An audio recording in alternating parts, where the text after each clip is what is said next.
Let me ask you then, are you optimistic you'll get justice in the end in some form? I Why? am optimistic. Justice, the light always invades the darkness. I mean, you can hide behind things for only so long. I mean, the very fact that my story is known to thousands of people, and people in the business, I have people that are emailing me offline. These are people I work with. These are clients, these are friends over the years, and say, hey, I stumbled across your name on the internet. What's the deal behind that? So I know that at some point justice will be served. It's just a matter of when. And so as long as I'm breathing, I'm going to be telling that story. To you, I told you the story. I interviewed Joe Rao, who was the lawyer for Arthur Miller, at the height of McCarthyism. I said, were you ever scared? And he chuckled at me like I was a young, naive, which I guess I was, kid, and said, of course not. I had faith in the American people. Do you have faith in the American people? I do.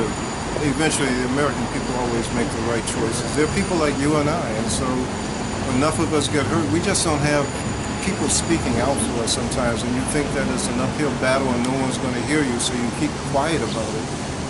But I think that technology has changed all that. People are talking. I mean, look, the police have been getting away with police brutality for years. I mean, I suffered those same indignities as a young man growing up in Chicago, but there was never anybody around to videotape or record it. So here we are today, and that things are changing because at some point, you know, it's going to reach a critical mass, and people are going to speak out, and people always end up doing the right thing. So I think in this case, people will still. But I made it. Speaking of police brutality, I made a joke in my article, but it's true. Unless you were pulled over for driving while black while coming here, the reality is nobody in the mainstream media is going to cover your case. Right. And that's funny because it's true. And so how do you feel about that? I mean, this is It's a stark reality. I mean, unless I went out and bought an Uzi or an assault rifle and shot up a place, I wouldn't make the news. That's just sensationalism in the media. Look, I'm a child of media. I've been in media for more than 30 years. So I've seen the highs and I've seen the lows, but sensationalism sells.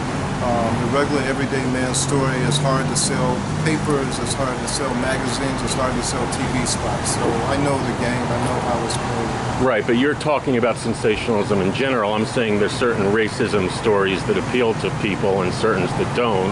And this one, for obvious reasons, is not appealing to people. Right, it is. I'll give you an example, and I hope I don't get in trouble for saying this, but I stumbled across a story by Wesley Lowery, for example. He was a reporter for the Washington Post, and it was on the soldier in 1941 who was found. He wrote that? He wrote that piece about the lynching in 1941. In Sunday Times. Right.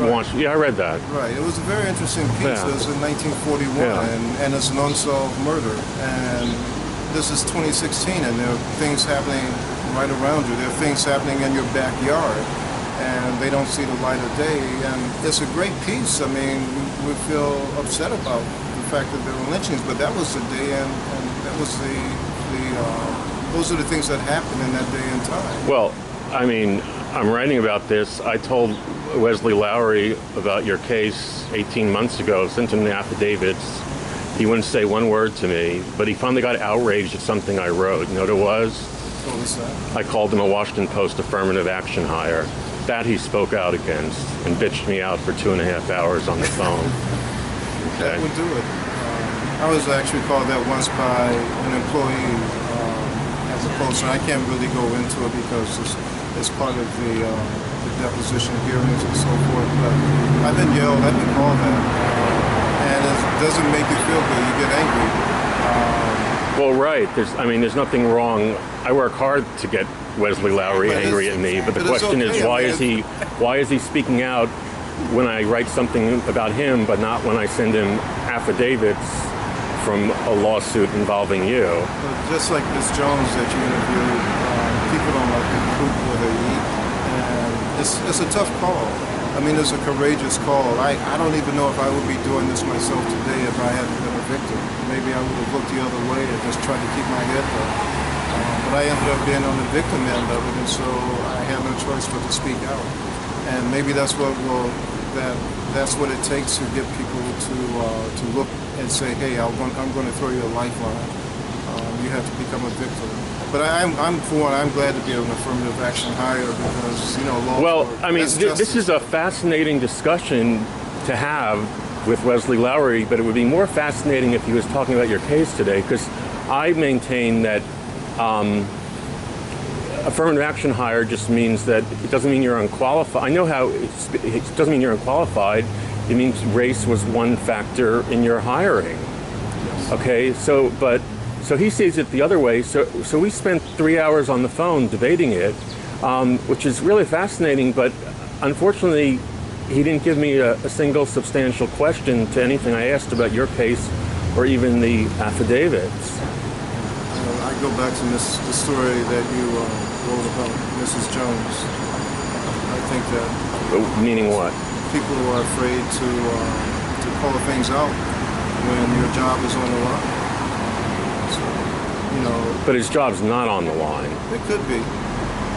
Maybe people are afraid that if they write about it or they say something about it, then it becomes an issue. I mean, it's not only your job as a reporter, but there's all the other things that come with that, all the perks of the trade. A lot of these guys are on MSNBC and other programs, and so it becomes tough to kind of draw a line when nobody else wants to do it. They're saying, okay, you need to name names. They do. Who are you talking about on MSNBC? Well, you and I are talking about Wesley Lowery. I'm talking about any media reporter who feels that they have to look the other way and not break a story, because this has been going on for 5 years, going on 6 years. We write about the stories that happened at Merrill Lynch. I mean, affirmative action played a role in that. There was a big settlement and lawsuit against Bank of America Merrill Lynch several years ago, where these are financial experts who are African American who were treated differently there, and so those things make the news after the fact. And so this is something that's happening now. I would love it if we had the media support right now to shine this spotlight on such an ugly thing. And this has been going on in what do you guys call the media industry, the fourth estate? Yeah. This has been going on forever. What do you mean? In terms of discrimination, hiring practices, just having a level playing field. That's why black media really took off in its heyday, because we were prohibited from being involved in the media landscape from the beginning. Here it is, 2016. I see less diversity today in newsrooms, on the news and commercial sides of media companies than I did in the 1980s. Right.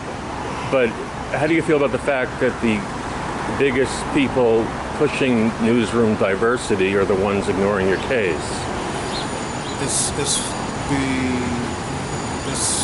I'm just stunned that nobody will pay attention to it, to be honest with you.